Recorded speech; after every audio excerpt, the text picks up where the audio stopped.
For tonight's discussion, we'll be using Excel VBA macro, pag sinabing VBA Visual Basic Applications, in order for us to create our first macro. So I don't know if you're already familiar with Excel VBA, but basically this is a high-level language similar to Visual Basic, to VB.NET, or other high-level programming languages. So in our third machine experiment, so you'll be able to, number one, we have to understand ano ba yung ibig sabihin ng Excel VB macro, and then maging familiar tayo with the integrated development environment of Excel macro. And then yun, syempre we have to write basic Excel VB macro. For some theory related sa Visual Basic for Applications, so meron tayong makikita na Integrated Development Environment or IDE, similar to this one. So kung mag-open ka ng Excel, andito lang siya, open ka ng Excel, any Excel versions will do. And then sa case ko, available na kasi si developer. Pero in the event na hindi pa available si developer, pwede kang pumunta sa file, you go to options, and then whether customize ribbon, and then normally naka-uncheck yung developer. So kailangan mo lang i-check si developer. Then you have to press the button OK. So that's the time na mag-a-appear sa menu bar si developer. So when you click developer, andito yung Visual Basic. So you have to click that.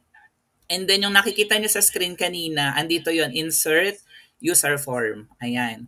So ito yung andito na in-explain. Ang tawag dito ay ID or the Integrated Development Environment. In industries, yan. So very common na ginagamit si Excel VBA. Ako, I've been using this one since nag-work pa ako sa Eviden Philippines Incorporated. And even up until now, as Senior Model Basis and Engineer sa Romel SI Design Philippines, ginagamit namin sa Excel VBA macro. We're using this one for our jobs, and also systems administration and network administration engineers are also using this one for automation and scripting. That's the reason why na gusto ko rin ituro sa inyo yung Excel VBA macro so that we could use this one for our automation and scripting of the activity related to network and system administration. So as you can see here, syempre meron siyang menu bar, we have the toolbar here, and then andito yung project window, then the properties window, and then merong form, and then the toolbox. So by default, naka-display din naman yung toolbox, and then andito yung mga properties. So pwede mo siyang palakihin, and then may mga tooltip naman na nakalagay kung anong object yung gusto natin gamitin. So for example, we would like to use text box. Ayan, so scroll down mo lang siya. We could also use command button here. Ayan, and then kapag iraran mo siya, F5, yan, makikita natin na ganan. Siyempre, wala pang code, pero typically, pwede kang gumawa ng user form, then you just have to click a button there, and then ipe-perform niya yung task na gusto mong gawin ng ating Excel VB macro. So going back again, so these are some of the parts ng ating IDE. Ito naman yung mga fundamentals ng VBA programming with Excel. So we work with objects. The good thing about this one, we can also record macro and analyze the recorded code. Gagawin natin yan later. Pwede kang mag-modify ng code. Dahil merong code na readily available or generated when you record, pwede mong i-correct yung mistakes. Bawa, may gusto kang baguhin doon sa generated code niya, so you can do that as well. And then you can run through the procedures meaning mga modules na you can use in Excel VBA. Kasi dito sa part na to, meron dito na insert module. Yan, para mga functions. If you would like to put some procedure or functions in a separate module para maging modular yung approach po natin, you can also do that in Excel VBA. I'm sure you're very much familiar with different programming languages. So, pag sinabi kong modular, so naintindihan po natin yon. Then we can step through code. So pwede kang mag-debug, pwede mong ma-view yung mga variables if you would like to monitor the changes in the values of the variables that you have set, both local or global variable. Pwede ka rin mag-pause code at allocation. Normally, ganun yung ginagamit ko. So F8, kapag gusto kong magkaroon ng breakpoint to check what will be the output of my code. And then, anytime pwede kang mag-restart, mag-stop ng code. And then pwede kang mag-view ng objects and insert code with the object browser and of course some examples. So in terms of the objects, Visual Basic uses objects so that we could get information and perform actions in Excel. That's one of the advantage of Excel VBA macro kasi lahat ng mga functionalities na Excel since embedded siya doon, we can use that. So basically yung objects, these are building blocks of Excel application at meron tayong about 80 objects. Each of this lets you control a different feature of Excel. Example, yung object na application, this is a running copy of Excel. Just like this one, yung book 1, it is a running copy of Excel. Yung workbook naman, one Excel file containing several worksheets. Kasi di ba pwede ka mag-add dito ng different worksheets. And then yung chart is a graphic chart in a workbook. So as you know, pwede ka mag-insert dito ng chart at pwede mo ring i-manipulate yung mga chart na in-insert po natin. So aside from that, sabi dito sa ating machine experiment, pwedeng meron ka ring worksheet, an entire worksheet in a workbook, and yung range natin, a single cell or range of cells on a worksheet. So ito yun, ito isa tong range. Ito din. So it's up to you kung anong gusto mong specify na range ng cell doon sa ating worksheet. Using VB for applications, you can do the following with objects. So, pwede kang mag-set ng values of the object's properties. Example, pwede kang mag-insert ng formula sa Excel. Range A1 that formula is equal to sum ng B1, C1, and C3. And then, pwede ka rin mag-return ng value ng objects ng properties. Example, range A1 that formula is equal to sum ng B1, C1, and C3 as well. And then, pwede ka rin mag-invoke ng objects methods as well. Properties control the appearance of the objects. Pwedeng mag-appear siya on the left or on the right side of an equal sign. Yung methods naman perform actions on objects can appear only on the right side. Each object has many different properties and methods. Range object has 88 methods and 46 properties. So hindi mo natin kailangang i-memorize lahat ng mga yun. So as we go along naman, using this platform to do some automation and scripting, magiging familiar ka din with those methods and objects. So these are just some tips for you to learn Excel programming easier. First and most important is to record your actions in Excel using Visual Basic. So kaya ako gusto kayong turuan how to record. Kasi eventually kapag you know how to record, pwede ka na mag-explore ng gusto mong i-automate using Excel VBA. Excel also lets you step through code one line at a time that allows you to see the effect of each line as it executes and quickly associate actions with properties and methods. So for our exercises, so you'll be able to learn how to create your first macro VBA program, and we will use the world classic Hello World example. So to create the example, so you just have to follow the steps as indicated below. So you have to open the Visual Basic Editor. So nakalagay dito, punta ka ng tools ng Macro Visual Basic Editor, or you can simply press the Alt and F11 keys at the same time. In our case, yung pinakita ko sa inyo kanina, 'di ba? Nasa Developer tab, then Visual Basic Editor. And then in the Insert menu on the top of the Visual Basic Editor, you can select module to open the module window code window. 'Di ba yung ginawa ko kanina? So nag-insert lang ako dito ng module. Ayan. And then, so meron ka ng module. And then in the module window, pwede mo nang i-type to. Ayan. So I just have to copy first. Ayan. Pwede mo namang kopyahin. Sorry na move.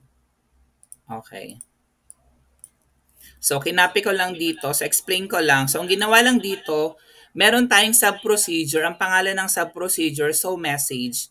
And then, ang gagawin niya lang, yung message box, magsushow siya ng dialog box na nakalagay yung hello world. Lahat ng nakalagay dun sa double quotes, i-display niya dun sa ating dialog box. Yun lang yung ginagawa nito. And then, paano ko po siya i-run? So, i-click mo lang yung run button by pressing F5 or go to run sub or user form to run the program. So, run and then F5, then show message run. Ayan. So, hello world. Lalabas ng hello world. So, ganun lang po siya kasimple. the message box pops with a hello world greeting. So this is your first BBA programmer. So syempre hindi lang ganun yung gagawin natin for this experiment number 3. So tuturuan ko rin kayo na halimbawa magi-insert ako dito ng box, example rectangle ito, yan. And then pwede mo siyang lagyan ng pangalan, bawa my first macro. Yan. Siyempre pwede mong i-resize. Yan. Okay? And then, ang next step, gusto ko i-assign sa kanya yung macro. So, pwede mo siyang i-right click, assign macro, then hanapin mo yung show message, and then press the button OK. Kapag kinilik mo yan, lalabas na yung hello world. Okay? Ngayon, Sir Caldo, paano po kapag kinulose ko na tong Excel file, what will happen? Right now, naka-Excel siya. So, kailangan i-save as mo siya as Excel macro-enabled workbook. So in our case, save ko siya. So for example, lalagay ko dun sa folder natin na machine experiment number 3. O gawa ko ng folder, machine 3. And then, save ko dito. And then, so for example, machine 3-example. Then, take note ha, recorded naman to. Pipiliin mo Excel macro enabled workbook. Then, press the button save. Para yung code natin na store niya. So, i-close natin. And then when you open, kita mo iba na yung kanyang extension, 'di ba? Naka-macro na siya. So when you open, pag kinilik mo, magraran pa rin siya ng Hello World. Okay? Ngayon, yung next na gusto ko naman na i-try natin is how to record. 'Di ba? That's the goal. Sabi ko, gusto ko na mag-record tayo ng macro. So mag-open ka lang uli ng bagong Excel. And then, for example, gusto lang natin mag-create ng yellow background dito sa range na to. Yun yung goal. So, in order to do that, you can do recording macro. So, punta ka ng developer. And then, may button dito na record macro. And then, pwede mong pangalanan yung macro mo. So, for example, ang gusto mong pangalan ay machine3-sample2. Then, yung shortcut key, pwede mong ilagay dito sa, for example, A. So, pag nag-press ka ng Control-Shift-A, kung anong na-record mo, magra-run siya. Yun lang yung ibig sabihin ng shortcut key. Then kung saan mo siya ilalagay dun sa workbook na to, then pwede ka maglagay dito ng description. A macro that will highlight range say for example G8 to H9 with background yellow color na lang. So, pwedeng any description yan. Ba, pwede mong ilagay dito, design by engineer Caldo. And the day-to-day. Bahala ka. So, it's up to you. And then, when you press OK, ayan. Sorry, not valid yung name. Huwag ka maglagay ng pwede underscore. Yan. So, lahat ng action na gagawin mo ngayon, i-record niya na. So, i-highlight ko to. And then, di ba gusto ko lang palitan ng yellow, then that's it. Balik ako ng developer, then press ko yung stop recording. So, done na siya, nag-record na siya. Kanina sabi, i-press ko daw yung Control-Shift-A, lalabas. O, nag-Control-Shift-A lang ako doon. And then, may other way to do that. Di ba kanina tinuruan ko kayo, mag-insert ka ng shape, eto, and then, make yellow ones. O, example lang yan And then, i-assign ko lang uli siya, assign macro, then machine 3 sample, okay. Then, pag kinilik mo, lalabas na yung yellow, di ba? Nasaan po yung code, Sir Caldo? Punta ka ng developer, Visual Basic, and then dito sa module, yan, na-create. Ito yung pangalan ng sub-procedure, remember? Ito yung nasa description kanina. Take note, yung nakita natin na prime or single quote, comments po ito. And then, ito na yung code niya. Yung range G8 to H9, sinelect niya. Diba? Sinelect natin. Yan, to yon. And then, with selection.interior, pinalitan lang siya natin ng yellow color. Of course, yun yung sinabi ko na pwede mo nang i-edit to. So, for example, try mong gawing 65135. Tingnan natin what will happen. O, nag-iba. Naging color green, diba? And then yung sabi ko sa inyo, you can save that again. Huwag mong kakalimutan. When saving this one, ayan. So, machine 3-sample 2. Then make sure Excel macro enabled workbook. Yan. Para hindi mawala yung code natin. Yan. Okay. So, pag kinilik mo ulit ito, yun, gagana pa din siya. And then another one, pwede mo rin gamitin yung user form. This is the last example kasi marami pa naman tayong related experiments on this one. So this is just basically a simple introduction on how to use this one so that you could further explore as you go along.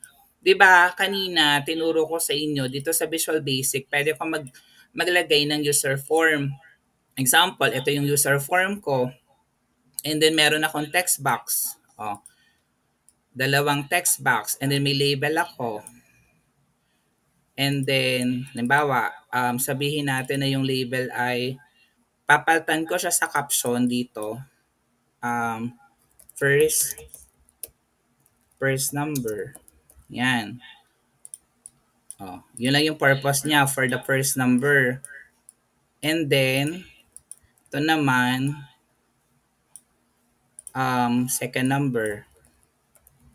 Okay. And then, pwede mong palitan yung text box. Say, for example, the name of the text box is text box 1, ito, text box 2. And then, gusto ko may command button. Yan, command button. Pangalan ng command button ay add. Ayan. And then, kapag inad ko, pwede ko itong kopyahin. Then, ito yung text box 3, diba? Then, ito, sum. Pwede kong gawin yung caption niya as sum. Okay. And then, pwede mong palitan to. Resize mo to. Palitan mo tong pangalan ng user form. Gawin mong getting summation. Example lang. Yan. And then, ayoko ng ganitong color. Palitan mo ng back color. Yan. So, pwede mong explore yon. And then, gusto ko, pag kinilik ko tong add button, kukunin niya yung summation ng dalawang input. So, how to do that? So, madali lang. Di ba ang pangalan ng pangatlong text box 3. So, kukunin ko lang yung text box 1 plus text box 2. Pero, since naka-text box siya, gagamitin natin yung value kasi naka-string siya. Kukunin natin yung value ng text box 1 and text box 2. And then, tingnan natin kung magpa-function siya. Yan. So, when we run, ayan, so 1, 2, add, ayun, nakuha na yung 3. Then, pwede ka maglagay dito ng message box, di ba? Message box. You have successfully get the summation of 2 numbers. Lagyan mo ng BB information. Marami yan. Matik naman niya mag-appear kasi nga high level naman to. 1, 2. Yun. Then nag-appear. And then, pwede mong tawagin tong user form na to. Di ba yung pangalan ng user form natin ay user form 1? So dito, pwede mong ilagay show message. Say for example, user form 1 that show.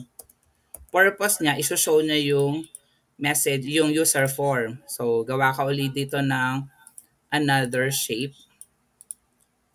Show me. And then, assign macro. And then, show message. Okay. Then yun, pag kinilik mo, 1, 2, add. Diba? And then, don't forget to save. Okay, 3. So, yun lang. For your experiment number 3, ganun yung gusto kong gawin ninyo. So, explore nyo. Screenshot mo yung mga examples na ginawa mo. So, you can do some recordings just like what I did. And then, gawa ka ng command button like this one. Then, mag-a-appear yung user form. And then, meron siyang ipe-perform cat simple task. So, ilalagay mo yung script or code na ginawa mo along with the user form that you have created. Again, ang kailangan ko lang PDF. You don't need to submit to me the Excel macro program. Thank you very much.